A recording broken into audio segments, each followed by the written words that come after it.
Cet homme me choque. On m'a toujours dit que Gandhi c'était un héros de paix, un homme sage, un modèle. Mais si je te disais qu'il a aussi traité les Noirs d'animaux, qu'il a défendu la suprématie indienne au détriment des Africains. Ce n'est pas une attaque, c'est une vérité qu'on préfère taire. Voici le vrai visage de Gandhi. Avant de devenir ce symbole mondial de non-violence, Gandhi a passé plus de 20 ans en Afrique du Sud, de 1893 à 1914. Et c'est là que beaucoup de ses écrits les plus choquants ont été rédigés.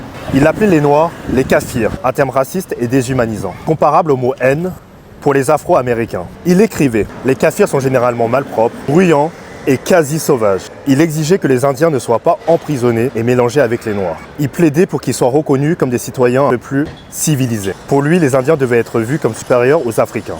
Et il ne se battait pas pour l'égalité universelle, mais que pour son peuple ait une meilleure place que les Africains dans la hiérarchie coloniale. Tu vois le problème? Quand on parle de Gandhi, on oublie qu'il n'a jamais inclus les Africains dans son combat. Il n'a jamais remis en question l'ordre colonial dans son ensemble. Il voulait juste que les Indiens soient mieux traités que les Noirs. Ça, c'est pas du pacifisme. Aujourd'hui, de nombreuses universités en Afrique du Sud, comme Johannesburg, ont vu naître des mouvements demandant de retirer les statues de Gandhi. Parce que l'Afrique a ses propres héros, qui se sont battus pour elle avec dignité et courage, sans mépriser les autres. Sankara, Kabal, Samori Touré, Patrice Lumumba. Voilà des noms qu'on n'enseigne pas assez. On peut reconnaître le combat de Gandhi en Inde, mais on n'a pas à l'idéaliser partout et pour tout. La vérité, c'est que le racisme ne disparaît pas sous ce prétexte de non-violence.